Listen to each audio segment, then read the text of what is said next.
Je suis Grégory Pouy et vous écoutez Vlan, un podcast qui vous aide à être plus serein en comprenant avec nuance le monde dans lequel nous évoluons. J'imagine, je sais que tu t'es déjà blessé. Oui. Comment tu fais pour pas te laisser submerger quand tu te blesses ? Ah bah je me laisse submerger quand je me blesse. Autant y aller. Faut être clair.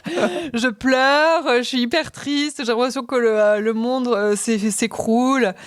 Oui, non, c'est très dur parce que après il y a blessure et blessure. Il y a des blessures qui sont des blessures, on va dire un peu qui sont là tout le temps, latentes, mais qui nous empêchent pas de danser, qui sont juste gênantes au quotidien parce qu'on a mal. Voilà, genre mal de dos ou mal au genou ou mal, mais qui sont inflammatoires et qui nécessitent pas forcément de s'arrêter parce que finalement, quand on s'arrête, ça peut être pire. Et puis, il y a les blessures où il y a un avant et un après. Moi, c'est un peu ça, ce genre de blessure que je fais, c'est-à-dire les blessures au mollet où on danse, tout va bien, et puis il y a la blessure, et puis après, on peut plus danser. Et c'est hyper frustrant parce que notre tête, elle, voudrait continuer à danser, et notre corps nous dit « Coucou, non, on s'arrête, c'est terminé ». Et donc, c'est très frustrant parce que c'est pas... Malgré toi, en fait. Voilà, c'est ça, c'est qu'on le décide pas, c'est que c'est comme ça. Là, il faut accepter la fatalité. Alors après, évidemment, on se pose 50 milliards de questions. Et pourquoi c'est arrivé ? Et qu'est-ce que j'aurais pu faire pour l'éviter ? Et qu'est-ce que... Et puis après, il y a les kinés qui disent t'as 41 ans, donc c'est peut-être normal. Tu récupères moins bien, t'étais fatigué. Voilà. Bon, donc on essaye de comprendre pour qu'il y ait le moins de chances possible qu'on se blesse, mais malgré tout, c'est un risque qui est toujours là. Comment tu fais pour gérer justement cette... émotionnellement, après, une fois que je suis blessée ? Une fois que t'es blessée ? Je suis très triste. Hein. Ouais, t'es très triste. Ouais, je suis quand même très triste. Ouais, parce que c'est un deuil de quelque chose. C'est-à-dire qu'il faut se dire que c'est terminé. Et puis surtout à mon âge. Parce que j'arrive à la fin de ma carrière, il me reste 1 an et demi à peu près. Et tous les ballets que je suis en train de danser, je sais que je les redanserai plus. Parce qu'à l'opéra, la programmation, on va dire que ça tourne tous les 3-4 ans. Mais donc là, c'est tout ce que je fais maintenant, je ne les referai plus. Et donc, je dis adieu à certains rôles. Wow. Quand je les danse la dernière fois. Et donc, une blessure, je dis adieu sans avoir profité. Mais est-ce que ce dernier spectacle, sans avoir pu dire vraiment au revoir comme il faut au personnage en disant j'ai bien profité de toi, merci pour tout ce que tu m'as donné, je t'aime, tu vois. Je vois très très bien. Mais est-ce que du coup tu rentres aussi dans cette détermination que tu avais à l'origine où tu te dis attends, je vais te prouver, ou peut-être prouver à mon corps ou qu'en fait je vais y arriver quand même, quoi. Alors j'ai pas cette détermination là avec mon propre corps. Ok. Par rapport aux autres, oui, mais pas par rapport à moi. C'est juste vis-à-vis des autres. À toi, j'ai trouvé. Par rapport à moi-même, non, parce que je suis humble par rapport à ça. Dans le sens où je sais que ce sont des choses sur lesquelles je peux pas forcément trop... Enfin, j'ai pas prise là-dessus. Donc, c'est pas que je les subis, mais je peux pas faire autrement que de les vivre. Et même si j'avais une énorme détermination, ça ne changerait pas le fait que mon corps est quand même un vieux corps pour un sportif. Hein, oui, c'est relatif, mais oui. Oui, mais si, quand même, 41, voilà. Donc, c'est normal qu'il s'use et qu'il y ait de plus en plus de blessures. Et c'est d'ailleurs pour ça qu'on s'arrête à 42 ans, parce que voilà, je pense que c'est un âge qui a été réfléchi. Oui, d'une certaine manière, on peut se dire. Alors, ça. Évidemment, il y en a qui arrivent à danser jusqu'à 45 super bien. Il y en a d'autres à 35, c'est compliqué. On est tous différents. Il n'y a pas vraiment de règles. C'est pareil pour les hommes et les femmes ? C'est la même règle ? Oui, c'est 42 ans pour tout le monde. Parce que quand je suis rentrée dans la compagnie, c'était 45 ans pour les hommes et 40 ans pour les femmes. On a demandé la parité. Ah C'est qui a demandé la parité ? Les femmes. Les femmes ? Oui. Faut continuer à danser. Oui, c'est pas juste. Non, c'est vrai. Surtout qu'en plus, les hommes ne vieillissent pas mieux que les femmes. Surtout qu'ils ont une danse quand même assez violente, avec les grands sauts, les portées, comme on disait tout à l'heure, etc. Nous, on peut plus facilement s'arranger dans certains rôles. Pour les garçons, je trouve que c'est plus compliqué. Donc 42 ans pour tout le monde. Parfait. Mais bon, et voilà, chacun est différent face à cet âge-là. Hein. On a tous... Ouais. Mais pour les hommes, c'est vrai que tu peux plus te blesser. Enfin, au niveau des ils ont une épaules... danse plus violente. Ouais, je trouve que les chorégraphies en général sont plus violentes pour les garçons que pour les filles. Ouais, donc, ça dépend des rôles, mais en général, je trouve que oui, quand même. Okay. Je note. C'est pour tout toi de après. Hein. Oui, mais c'est ça, moi, tu vois, à mon jeune âge, je me dis, si je me Ça y mettais est. à la danse classique, en plus, comme je suis particulièrement souple, je pense que Ça ça... se travaille. Regarde-moi. Ouais, non, mais... Là, on part de très très loin. Des petits cours de barre au sol. Ça aussi, c'est pas mal, la barre au sol. Ouais. J'en faisais beaucoup quand j'étais jeune, avec une professeure qui donne plus de cours maintenant, mais ça m'a énormément aidé pour la souplesse. Ouais, c'est vrai. Ouais, mais moi, j'ai jamais trouvé de solution, j'avoue. On a même fait des cours de Yoga. On a même fait des cours de yoga ensemble. Où ça? À Capri. C'est vrai. Et même comme ça, j'avoue. Ouais, non. Bon, c'est pas grave. Faut faire chacun à son niveau. Et puis, si tu fais tous les jours, je suis sûre que tu vas t'assouplir. Hein. Ouais, oui, non, au bout d'un moment, je vais un peu plus m'assouplir. Voilà. C'est ça. Je serai jamais très souple, mais... Comme moi. Je serai jamais très souple. Je serai jamais Sylvie Guillem, mais je continue à m'assouplir et à y penser tous les jours. Tu penses que tu vas continuer après? Tu vas continuer tes exercices après? Alors, déjà, je pense qu'il va falloir que je continue mes exercices. Si je veux pas être complètement sclérosée des hanches, des articulations, etc., je crois qu'il faut quand même que je continue à avoir des grandes amplitudes. Donc, le yoga, par exemple, c'est très bien. Ouais.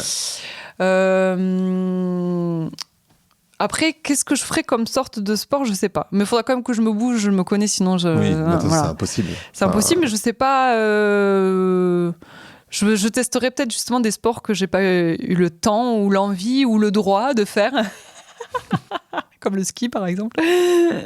Est-ce que tu as déjà eu la peur de ne pas être au niveau? Jamais, finalement? Parce qu'en fait, il y avait cette détermination qui faisait que... La peur de ne pas être au niveau, c'est un peu l'angoisse qu'on peut se mettre sur un rôle, par exemple.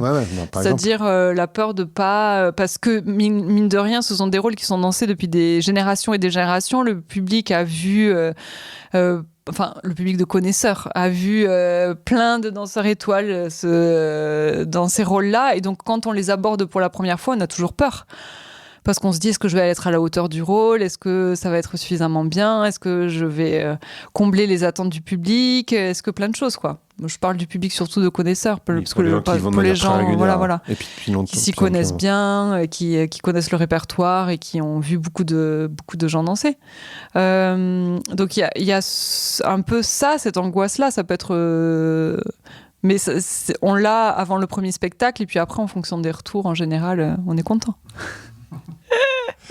Est-ce qu'il y a des grosses différences entre les compagnies? Oui, c'est-à-dire de quoi? Compagnie, de niveau, de manière de faire. Justement, je sais pas. Je me rends pas bien compte, tu vois, entre le New York City Ballet, tu vois, qui est extrêmement connu. Enfin, j'ai l'impression, je sais pas, je dis ça. Déjà, il y a quand même des grands courants de manière de danser, on va dire. C'est-à-dire qu'il y a la pédagogie et l'histoire de la danse française. Ça, c'est vraiment qui est très sur l'élégance, le travail du bas de jambe. Tout là où tu étais fort au début. Ouais. Voilà, catastrophe. Mais c'est pour ça que j'avais du mal à intégrer l'opéra, parce que j'avais pas les qualités spécifiques de l'école française. Moi, je pense que j'aurais pu être une super danseuse aux États-Unis, par exemple, où eux, c'est très dans l'énergie, très technique, très show-off. Tu vois ce que je veux dire un peu? Ouais, je vois très bien. Et donc, ça va être la rapidité qui va être travaillée de l'exécution des pas, la hauteur des sauts, un côté presque un peu plus athlétique, oui, presque. Ça, donc ça, c'est vraiment le courant des États-Unis avec Balanchine, Robbins, etc. Et puis il y a l'école russe où eux, c'est plus sur alors là, j'aurais pas du tout pu être danseuse en Russie. C'est-à-dire que moi, je serais restée quadrille à vie, je pense. C'est quoi les... Parce que les critères pour les danseuses russes, surtout maintenant et depuis Sylvie Guillem, c'est lever les jambes derrière les oreilles, avoir des énormes coups de pied. Et par contre, elles ont un très joli travail du haut du corps avec des longs bras et en port de tête, etc. Donc ça, c'est un très joli travail, très inspirant à regarder. Mais au niveau des qualités, c'est-à-dire qu'il y a tellement de danseuses en Russie qui veulent faire de la danse, qui ne prennent que celles qui sont extra souples, avec un extra coup de pied et hyper en dehors naturellement. Donc moi, c'est pour ça que je ne serais même pas rentrée à l'école de danse de Russie, en fait. Voilà. Donc finalement, c'est pas plus mal que je sois née en France. C'est les trois grandes écoles, tu dirais? Oui, c'est les trois grands courants. Après, à Londres... En Asie, il n'y a pas de grands courants de danse classique? Et après, ça ne veut pas dire qu'il n'y a pas des bonnes compagnies. Non, bien sûr, bien sûr. En Corée, il y a des très jolies danseuses de Corée, coréennes qui qui travaillent de mieux en mieux, je trouve, et ça s'est vraiment développé, je trouve. À Londres, il y a le Royal Ballet, qui est quand même une super belle compagnie avec des très beaux danseurs et tout. En Europe, il y a quand même pas mal de très belles compagnies de danse. Mais j'ai envie de dire qu'il y a ces grands courants-là qui sont très différents. Et puis, il y a des compagnies qui regroupent un peu certains. Et puis aussi parce que nous, on a une école de danse spécifique qui va nous apprendre cette méthode-là. Mais dans les compagnies européennes, il y a peut-être un peu plus de mixité. Donc il y a des danseurs qui arrivent d'un peu partout, des États-Unis, de Russie, et qui se retrouvent dans une compagnie. Et donc il n'y a pas forcément une empreinte et une patte comme celle qui est demandée à l'opéra ou peut-être au New York City Ballet et sûrement en Russie. Dans quelle mesure, c'est marrant, j'ai appris la semaine dernière la différence entre la collaboration et la coopération. La collaboration, en gros, c'est que chacun suit son intérêt propre, on collabore.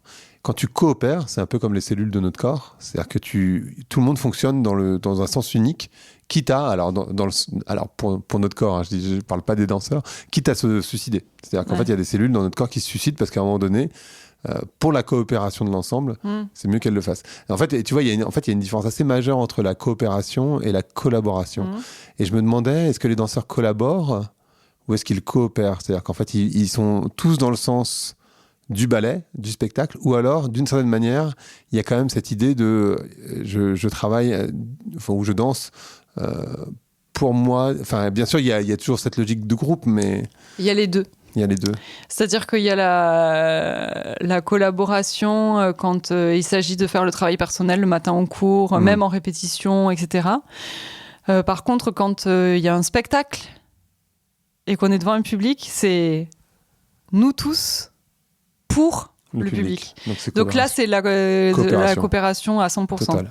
C'est-à-dire que s'il y a quelqu'un qui se blesse, elle s'en va et c'est quelqu'un d'autre qui va prendre le relais. Enfin, c'est vraiment les deux. D'accord. D'ailleurs, quand c'est l'étoile qui se blesse, qui prend le rôle ? Parce qu'en fait... en général, il y a souvent des gens qui sont demi-solistes, c'est-à-dire qui sont sujets ou premiers danseurs ou même chorégraphes, qui sont remplaçants du rôle titre. Et donc, si jamais il y a un problème, ils sont là pour... ils peuvent faire. Pour faire, ouais. Et ils connaissent la choré. C'est ça qui Alors, est fou. pas toujours. Ils sont censés connaître la choré, mais ils n'ont pas toujours des répétitions pour l'apprendre. Donc, il faut faire un travail personnel. Ouais. Et donc, c'est un peu étrange. Ils vont s'entraîner au cas où l'étoile se blesserait. Oui, non, mais il ne faut pas le prendre comme ça. Ils ont la chance d'être remplaçants d'un rôle titre, donc ils apprennent le rôle et ils le travaillent et ça va les faire progresser. Okay. C'est comme ça qu'il faut voir les choses. C'est comme ça qu'il faut voir les choses. Ok, je note. Attends, qu'est-ce que je voulais te demander encore ? Il y a plein de questions. Oui, une question qui est importante. Après, à 41 ans, qu'est-ce qui te motive encore ? Comment tu arrives à trouver la motivation pour continuer à danser avec autant de passion ? Ou peut-être qu'il y a moins de passion. Tu l'as dit dans la phrase, parce que je suis passionnée. Oui, je pense que c'est ça, je suis passionnée. Et puis parce que aussi, le fait de savoir que ça va se terminer, on profite encore plus. Comme si chaque jour était le dernier. C'est-à-dire, je savoure chaque instant. Chaque moment est important, du coup. Mais même en répétition, il y a des moments où je me dis, on fait quand même un beau métier. Ouais, non, mais c'est vrai que en fait, ça file vite. Ah bah oui. D'une certaine manière. Non, mais c'est vrai. Parce que tu as fait ça, enfin, pas de la danse, mais en tout cas, l'opéra. Ça fait 24 ans. Ouais, c'est un peu moins de 20 ans, quoi. 24 ans que je suis dans la compagnie. Dans la compagnie, hein. Ah, dans la compagnie, oui. C'est-à-dire, c'est comme si j'étais, restée dans une entreprise pendant 24 ans. Ouais. Et quand je vais partir, ça fera 26 ans. Ouais. Wow. C'est beaucoup, hein. Ouais, je crois qu'aujourd'hui, il n'y a pas beaucoup de gens qui peuvent dire ça fait 26 ans que je travaille dans la même boîte. Non, c'est rare. On peut se le dire entre nous. Voilà. En vrai, c'est rare. C'est quoi le poids d'être une sorte de rôle modèle pour des plus jeunes ? Est-ce qu'il y a un poids ? Est-ce que c'est une fierté ? Est-ce que c'est... C'est tout. C'est-à-dire qu'il y a des moments où c'est évidemment une fierté, il y a des moments où c'est un poids dans le sens où... moi, je l'ai jamais vraiment vécu comme un poids, mais c'est plutôt une responsabilité. Comme on disait tout à l'heure, c'est vraiment de montrer l'exemple. Et par notre comportement au quotidien aussi. C'est-à-dire comment on travaille en cours le matin, comment on s'habille pour aller travailler en cours, quel est notre comportement en scène, comment... Enfin, voilà. C'est important d'avoir un bon comportement pour pour motiver les jeunes et les troupes à faire pareil. Et tu disais tout à l'heure, ton rêve c'était d'être étoile. Tu l'as été à 24 ans. Donc ça fait 15 ans, c'est ça si je me trompe pas trop. Ouais, que plus. 16, 17 même. 17. Que tu danses sans. Voilà. C'est quoi la détermination derrière? Où est-ce que tu gardes comment tu gardes la détermination? Alors c'est difficile. Hein. J'ai eu des moments un peu où c'était plus difficile. C'est-à-dire qu'il y a eu beaucoup de moments dans ma carrière où la détermination était moins forte qu'avant, notamment quand il y a eu plein de partenaires qui sont partis, avec lesquels j'ai eu la chance de danser, et qui sont partis à la retraite, et qui étaient des incroyables danseurs étoiles comme Manuel Legris, José Martinez, Nicolas Le Riche par exemple, qui étaient des stars de leur époque. Moi j'avais 15 ans de moins qu'eux, ou 17 même, et je dansais avec eux, et ils m'ont énormément appris. Et donc quand ils sont partis à la retraite et que je me suis retrouvée avec des partenaires que je connaissais pas forcément, etc. Je sais que j'ai eu dans cette période-là un petit coup de mou. Je me disais, oh mince, c'est dur. Enfin, j'ai la chance de les connaître, mais en même temps, c'était dur de les voir partir. Donc il y a des moments comme ça. Et puis j'ai eu un petit passage à vide. Et puis après, j'ai eu Lily. Et puis après, j'ai rencontré Hugo, avec qui je danse beaucoup, qui lui est à 10 ans de moins que moi. Donc là, les rôles s'étaient inversés. C'était moi qui étais entre guillemets la grande et qui... il y a 10 ans d'écart avec Hugo. Non, mais il y a 10 ans d'écart avec Hugo. Ouais. Ah ouais, c'est fou. Ouais. Et donc, j'ai trouvé ça super de pouvoir aussi transmettre tout ce que j'avais appris et tout ce qu'on avait pu m'apprendre. Et j'ai aimé aussi ce rapport-là, c'est-à-dire de aussi donner, moi, de mon expérience. Comment Enfin, on peut se poser la question quand on est à l'extérieur de la relation entre les danseurs. Comment ça marche? Est-ce qu'il y a une grosse relation entre les danseurs ou ces personnes, par exemple, qui sont parties? Est-ce que tu es resté en relation avec eux? C'est drôle parce qu'on a des relations très fortes en scène. C'est-à-dire que au travers des personnages, on s'aime, on se suicide, on s'embrasse. C'est hyper passionné et passionnant, etc. Et puis même, finalement, après, dans la vie, on se voit pas forcément à l'extérieur. C'est vraiment une relation qui reste très professionnelle, très liée à la danse. Et c'est drôle parce qu'on vit des choses qu'on vit même pas dans la vie de tous les jours. C'est très intense. C'est très intense et très fort. Et on n'a pas forcément de lien. Après, José maintenant est devenu directeur, donc je le revois. Mais les rapports sont différents parce que moi, c'est mon directeur maintenant. Mais je sens qu'il y a quand même cette connexion du fait que j'ai dansé un peu avec lui. Donc voilà, c'est assez étrange. Après, il y a des couples qui restent en contact. Hein. Peut-être c'est juste moi qui suis comme ça, je sais pas. Mais... j'en sais rien, c'est toi qui sais. Après, j'espère qu'avec Hugo, quand je danserai plus, on sera toujours en contact quand même. Qui on racontera comment ça se passe. Parce que Hugo, vous avez une bonne relation. Ah oui, puis pour le coup, ça fait un moment qu'on danse ensemble. Là, ça va faire 10 ans, je pense. Ouais. Donc, j'ai eu la chance de le croiser chez toi, du coup. Forcément. Oui, c'est vrai, Hugo, je l'ai vu, mais bon, pas énormément. Hein. Une ou deux fois à la maison. Ouais, c'est ça. C'est pas énorme. Ouais. C'est pas. Ouais, non, on n'a pas des relations. On n'est pas. On n'est pas collègues de travail non plus parce que c'est quand même beaucoup plus fort que ça ce qu'on vit. Ouais. Mais en même temps, on n'est pas non plus amis. Ouais. Comme on pourrait l'imaginer, je sais pas. C'est étrange. Et c'est vrai que c'est étrange parce que vous évoluez tout le temps ensemble. Ah oui. Puis on se voit tous les jours, on travaille souvent ensemble, on partage nos doutes sur les personnages, la manière d'aborder les choses, ou des fois, on a des discussions assez profondes. Mais ça reste vraiment dans le cadre du travail. Peut-être qu'en fait, on partage tellement de choses dans le cadre du travail que même si on se voyait à l'extérieur, on ne pourrait pas partager autant de choses. Et du coup, on le garde. Ouais, mais c'est étonnant. Parce que c'est vrai que dans les entreprises classiques, tu ne sais pas, mais Enfin, moi, je ne suis pas non plus.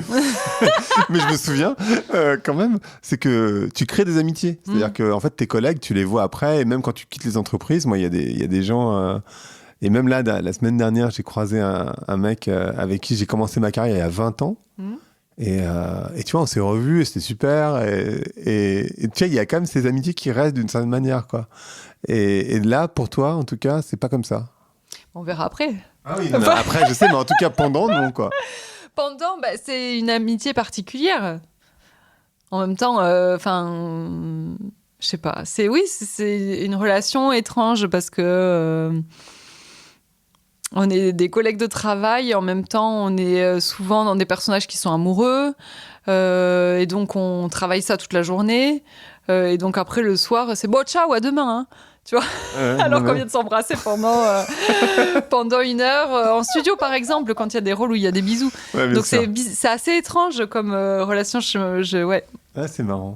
Tu dirais que on a beaucoup reproché ça à l'opéra, au ballet, mais du coup à l'opéra, le côté non progressiste. Tu vois, alors tu parlais tout à l'heure du fait que les danseurs interprétaient les rôles à leur manière, mais on a beaucoup reproché le fait qu'il n'y ait pas beaucoup de personnes de couleur en particulier, qu'effectivement c'est très genré dans les spectacles parce qu'ils ont été écrits il y a un petit moment quand même. Ah oui, ça c'est sûr. Oui. Tu penses quoi de ce procès qui est fait à l'opéra de ne pas être suffisamment progressiste ? Je pense que comme l'opéra fait des progrès, c'est-à-dire qu'il y a de plus en plus de danseurs de couleur qui arrivent à des statuts qui avant, c'était même pas imaginable. Donc je pense qu'il y a quand même pas mal de progrès qui a été fait là-dessus. Après, il y a encore énormément de progrès à faire, on est d'accord, mais je pense que déjà d'avoir des exemples comme Guillaume qui est danseur étoile et qui est de couleur, ça va donner envie à des petits garçons qui vont enfin pouvoir se projeter, ou des petites filles même, qui vont enfin pouvoir se projeter en se disant on peut être danseur étoile à l'opéra, même en étant de couleur. Et donc ça va rapporter beaucoup plus de danseurs de couleur à l'école de danse. Et du coup, il va y avoir de plus en plus de gens qui vont avoir le potentiel de rentrer dans la compagnie, etc. Parce qu'il ne s'agit pas non plus de faire de la discrimination dans l'autre sens. Bien sûr, mais plus il y aura de petites filles et de petits garçons de couleur qui seront là à l'école de danse et qui seront présents parce qu'ils auront vu des danseurs étoiles comme Guillaume et et se seront pu se projeter à ce poste-là, plus l'opéra aura aura ce côté un peu progressiste, ça c'est évident. Après, en ce qui concerne les ballets, c'est sûr que c'est souvent le prince qui sauve la princesse et puis... oui. J'exagère un peu, mais c'est quand même beaucoup ça. Il y a des chorégraphes qui font des ballets sur d'autres sujets, mais... les ballets narratifs, ça reste assez rare. Les chorégraphes actuels ne font pas trop de ballets narratifs. Ah non ? Non, ils font des chorégraphies abstraites, il va y avoir des ambiances, il va y avoir une prise de parti esthétique et musicale, mais pas forcément une narration. Dans les ballets narratifs, il y a très peu de chorégraphes contemporains il y a Matzek un peu. Mais sinon, donc c'est pas évident en effet Moi, je trouve que, alors, je suis partagée parce que il y a certains ballets en effet qui, mais à ce moment-là, il y a certains ballets en effet qui ont pas forcément, qui ne donnent pas forcément une bonne image de la femme ou qui sont désuets, mais ce sont des ballets qui ont été créés à une période, à une époque, et qui représentent ce que les gens pensaient à cette époque-là. Les mœurs de l'époque. Les mœurs de l'époque. Donc, je ne vois pas en quoi ça pourrait être problématique. C'est comme si on allait au Louvre et qu'on enlevait toutes les peintures et qui parlent de l'esclavage ou j'en sais rien, tout sous prétexte que c'est plus acceptable aujourd'hui. Donc, je pense qu'il faut quand même remettre toujours dans le contexte quand on va voir un ballet, de savoir à quelle époque ça a été créé, pourquoi ça a été créé, et on voit une pièce entre guillemets de musée, sauf qu'elle est interprétée par comme on disait tout à l'heure, par des interprètes actuels qui la modernisent parce qu'ils le font avec leur corps et leur sensibilité de danseurs du XXIe siècle. Donc c'est pas un sujet facile. Non, c'est pas un sujet facile. Non, je sais que c'est pas un sujet facile, mais je voulais avoir ton point de vue parce que c'est vrai que c'est tellement débattu. Il y a beaucoup de travail encore. Il y a beaucoup de travail à faire. Je pense qu'il faudrait qu'il y ait de plus en plus de chorégraphes qui aient envie de s'attaquer à des ballets narratifs pour pouvoir aussi, et en conservant peut-être la technique de la danse classique. C'est ça. Pour pouvoir rénover ou remettre au goût du jour tous les ballets classiques qui existent déjà, ou même les changer un peu, changer le titre, ou j'en sais rien, peu importe, mais peut-être utiliser la même musique ou le même argument et puis faire une autre version. Mais le problème, c'est que les chorégraphes contemporains n'ont pas envie d'utiliser la technique classique. Et donc, si on veut pouvoir continuer à utiliser l'expression et le mouvement de la danse classique, il faut faire les anciens ballets. Parce que qui aujourd'hui fait des ballets sur pointe ? Très peu. Je Il y sais a pas. un peu Manuel Legris, un peu José Martinez, mais pas beaucoup. D'accord. Et donc, c'est ça pour pouvoir changer le répertoire classique de l'opéra, il faudrait qu'il y ait des chorégraphes actuels qui fassent des ballets classiques, enfin des ballets avec la technique classique, et qui narratif sur, qui refassent un Lac des Cygnes ou qui refassent enfin Roméo et Juliette, il est quand même très bien fait, je trouve. Mais bon, il y a plein de ballets, Casse-Noisette ou même Gisèle, hein, malgré tout quand même. Hein. Bon. En fait, ça peut être un appel à candidature Voilà. des chorégraphes pour dire les mecs ou les filles. Voilà, technique classique, narratif, allez-y. Voilà. Allez, Vous avez 3 heures. Soyez à l'intersection. Non, mais soyez à l'intersection en fait. Bah oui, c'est ça. Parce qu'il y a tout un pan qui est là. Comment tu donnerais envie aux personnes qui vont pas voir de ballet d'y aller? Quelque part, c'est marrant parce que j'ai l'impression qu'il y a certaines personnes qui adorent, tu vois. Je pense qu'il y a tout un imaginaire aussi derrière le ballet. C'est hyper beau, du coup tu t'habilles. Et tu vois, il y a tout ce truc quand même quand tu vas voir un ballet. Et pourtant, je te rassure, il y a plein de gens en jean et t-shirt qui vont voir le spectacle. Ah oui.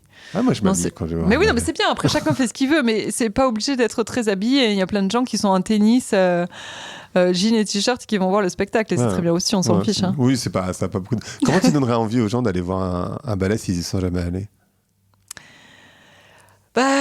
J'ai envie de dire que c'est une parenthèse dans leur vie, que c'est un moment suspendu où ils se laissent embarquer par des émotions, par un imaginaire, par un moment hors du temps. Et puis voilà, si possible qu'ils repartent avec des étoiles dans les yeux. Bah ouais, c'est pas mal.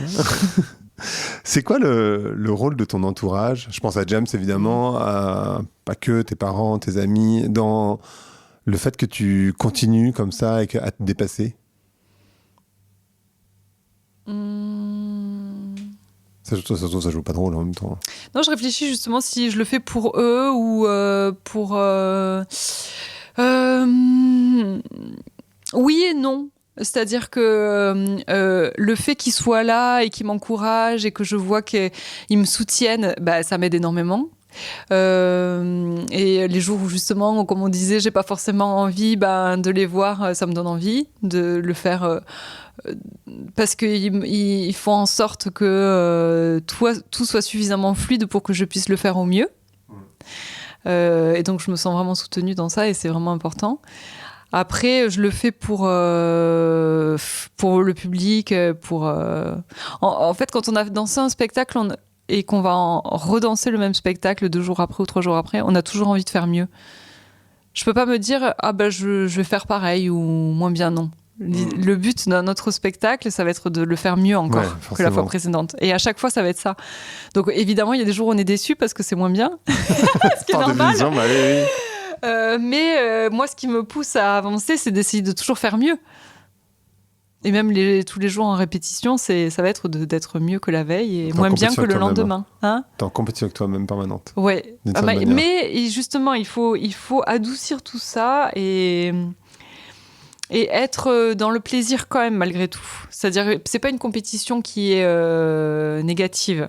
C'est plutôt une compétition bienveillante qui nous pousse à progresser encore et à vouloir toujours plus, sans pour autant être destructeur et négatif. Très clair. T'as dit tout à l'heure on le sait, que tu vas devoir bientôt raccrocher les chaussons d'ici 1 an et demi. À l'opéra. Parce que c'est une partie de ta vie, c'est une vie, c'est pas la vie. Comment tu te sers de ta détermination pour envisager la suite? Mais non, mais c'est terrible parce que j'ai pas de réponse. Alors ça m'embête beaucoup parce que moi j'aime bien pouvoir me projeter et voir quand même un peu loin, etc. Et j'ai pas forcément les réponses parce que dans un sens j'aimerais bien continuer un peu à danser parce que je danse beaucoup au Japon ou à l'extérieur, donc j'aimerais bien continuer un peu à danser, mais il y a quand même l'interrogation de mon corps. Est-ce qu'il voudra toujours? Est-ce que j'estimerais que je suis suffisamment bien pour que ça vaille le coup que je continue à danser, ou est-ce qu'il vaut mieux arrêter? Parce qu'il y a ça aussi quand même. Il faut savoir s'arrêter au bon moment et pas vouloir trop tirer sur la corde. Et si je fais pas ça, qu'est-ce que je fais? Et ça fait des années que je me pose la question et ça fait des années que j'ai pas la réponse. Donc bon, après il y a plein de choses qui m'intéressent et je pense que je vais un peu batifoler au début pour essayer de comprendre la fleur qui va me convenir le mieux. C'est pas simple de transiter comme ça. Mais c'est pas simple du tout, c'est-à-dire que j'ai été définie en tant que danseuse, c'est-à-dire que même mon nom et qui je suis, c'est depuis l'âge de 8 ans, je suis une danseuse. C'est ça. Donc qui je suis, Dorothée Gilbert, à 42 ans, retraitée de l'opéra. Je sais pas. Prof de yoga, non. Peut-être, c'est une piste. Non, mais t'as fait des choses. T'as joué. Oui. T'as créé une plateforme. Enfin, t'as fait des trucs. Non, j'ai fait plein de trucs. J'ai fait des livres, des livres pour enfants et tout ça. Ouais. Non, j'ai plein de choses. J'ai des projets qui vont continuer même sur l'après. Mais je me connais, il va falloir que ça soit un peu plus rempli que ça. Donc, mais bon, je me fais pas de soucis. Je sais que je trouverai. Ouais, je suis pas inquiet non plus. Je reste ouverte à toutes les opportunités qui se présenteront à moi. Ok. Ça n'a pas la proposition. Voilà, c'est pas tout de suite non plus en même temps. Donc, bon. Ah, mais ça va arriver vite. Ouais, un an et demi, t'as le temps quand même. Ouais. Enfin, tout va toujours vite, mais un an et demi, c'est loin quand même. Oui, quand même. Qu'est-ce que t'as appris sur toi à travers toutes ces années? J'ai appris qu'il faut pas être trop dur avec soi-même. Et qu'il faut accepter ses failles et s'en servir de manière positive. J'ai appris à profiter de l'instant présent, quand même, parce que le temps passe vite et qu'on a tendance à l'oublier. Et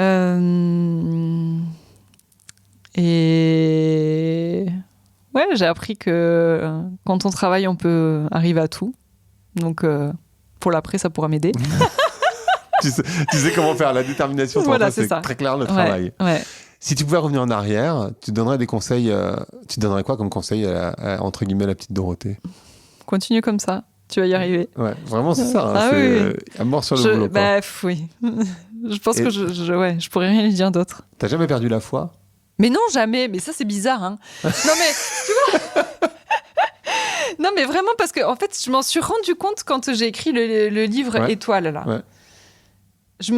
Quand je devais raconter à la personne qui m'a aidé à écrire tout ce qui s'était passé et donc je me suis replongée un peu dans mon enfance et puis mon adolescence et puis quand je suis rentrée dans la compagnie et tout. Et en réfléchissant à tout ça, je me suis dit qu'à aucun moment j'ai douté que je ne puisse pas devenir danseuse étoile. Parce que tu disais, c'est fou, hein.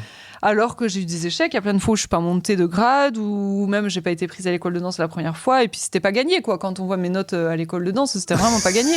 Non, mais c'est vrai. J'étais vraiment le vilain petit canard des cours préparatoires. Mais bon, après, le principal, c'est qu'à la fin, ça allait bien. Et je me dis, ça vient d'où cette envie farouche de devenir danseuse étoile, peu importe ce qui allait se passer. Je me serais donné les moyens. Et même si j'avais dû prendre des chemins détournés, je l'aurais fait, je pense. Et j'avais l'impression d'avoir trouvé la clé, le travail. Donc je me disais que rien ne pouvait m'arrêter. Ça allait peut-être prendre plus de temps que certaines autres personnes, mais je me disais que j'allais y arriver quand même. Je pense que c'était ça qui a fait que j'ai jamais douté. Qu'est-ce que tu aimerais que les gens retiennent de ton passage à l'opéra? C'est un peu... non, c'est pas évident. Qu'est-ce qu'ils retiennent? En tant que danseuse, en tant que personne. Oui. En tant que personne, je sais pas. Non, alors, qu'est-ce que... Ça, c'est dur. Je sais pas. Attends, laisse-moi réfléchir. Non, mais j'espère avoir marqué les gens justement par mon travail et qu'on se dise que j'étais un exemple pour les plus jeunes. Ça me ferait vraiment plaisir. Que jusqu'au bout, je me suis battue pour faire des ballets difficiles, même si avec l'âge c'est pas forcément facile, et donc que cette détermination qu'on disait soit mise en avant peut-être, et puis surtout j'espère avoir provoqué beaucoup d'émotions dans le cœur des gens qui sont venus me voir. Je me posais une question bête, mais Comment ça se fait qu'il y a des différences entre les étoiles? C'est-à-dire qu'il y en a qui sont beaucoup plus médiatisées, beaucoup plus connues que d'autres. Est-ce que tu penses que c'est lié à cette justement détermination? C'est un mix de choses. J'ai du mal à saisir en fait. Parce qu'il y a des étoiles qui sont moins connues, tu vois, tout simplement. Ouais.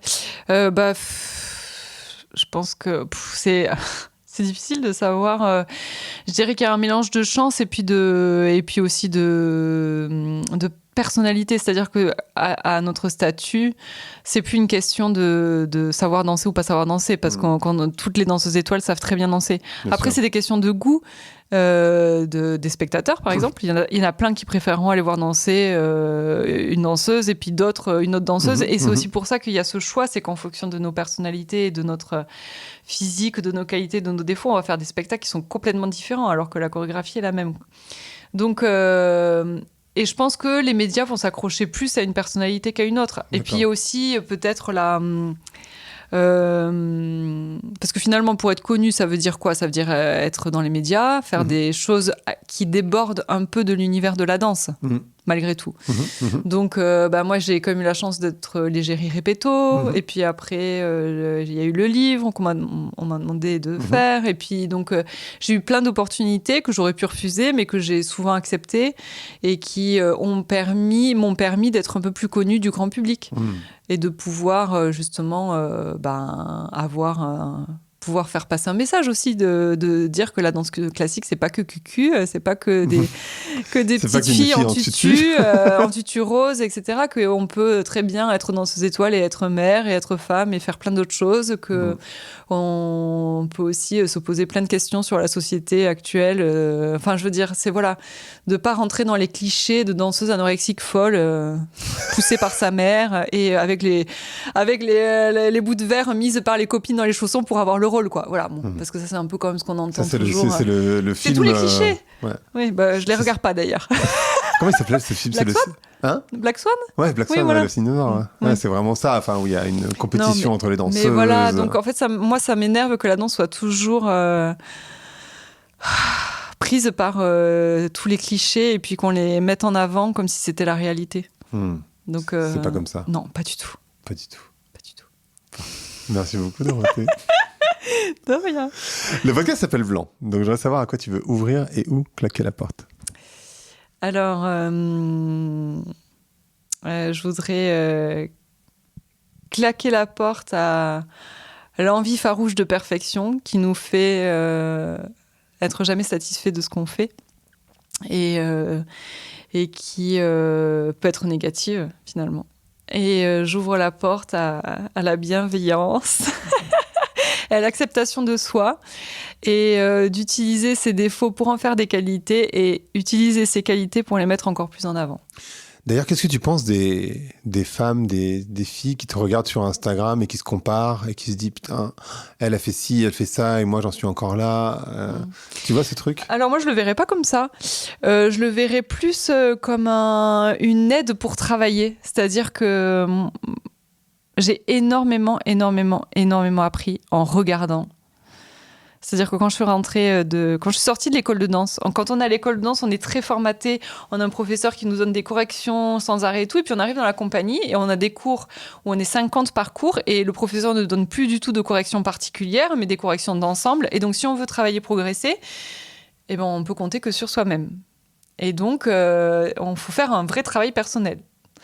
Et moi, j'ai énormément appris en regardant les autres danseurs étoiles, même des gens qui étaient coryphées au sujet, mais qui avaient un travail magnifique de pied et tout. Donc, je regardais, j'essayais de comprendre comment elle faisait, et puis après, j'essayais de faire pareil. Je me mettais derrière elle à la barre pour essayer de faire les mouvements pareil, pour travailler l'en dehors, etc. Donc ça, et j'ai énormément appris en regardant. Et donc, je me dis, mais maintenant, avec les outils qu'ils ont, de YouTube, Instagram, etc., plutôt que de s'en servir pour se comparer et se dénigrer, il faut s'en servir pour peut-être se comparer, mais essayer de comprendre comment la personne fait les choses et pourquoi on trouve ça beau, qu'est-ce qui nous plaît chez elle, essayer de comprendre ce que c'est et après essayer de se l'appliquer à soi-même. Et travailler. Et travailler. Bah oui, parce Du que coup. pour se l'appliquer, il faut travailler. Mais ça, c'est vachement plus positif. Moi, j'aurais adoré avoir des vidéos. Je demandais d'ailleurs des vidéos de gens qui filmaient en douce. Donc, j'avais des VHS de danseurs étoiles et qui étaient déjà partis à la retraite, mais que j'adorais. Donc, je regardais les vidéos, je les disséquais, je regardais comment elles faisaient. Et je me disais, oh là là, mais c'est comme ça qu'il faut faire. Ok, je vais essayer de le faire demain au cours. Et voilà, en fait, il faut que ça serve. Il faut toujours essayer de transformer le truc en positif pour soi. Parfait.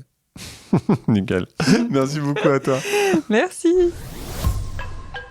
Ce podcast a été monté et mixé par le studio Plink, qui accompagne Vlan depuis ses débuts. Donc si vous avez besoin de vous faire accompagner par de vrais professionnels sur toutes les étapes de votre podcast de marque, de l'idée en passant par l'enregistrement, qu'il soit audio ou vidéo, le montage, le mixage et la diffusion, n'hésitez pas à faire un tour sur leur site web. C'est plink.studio. plink.studio. À bientôt. Merci d'avoir écouté Vlan. Si vous avez aimé l'émission, n'hésitez pas à mettre des étoiles sur vos plateformes de podcast préférées. Vous pouvez aussi partager l'épisode sur vos réseaux sociaux, Instagram Stories, Facebook, LinkedIn, où vous voulez.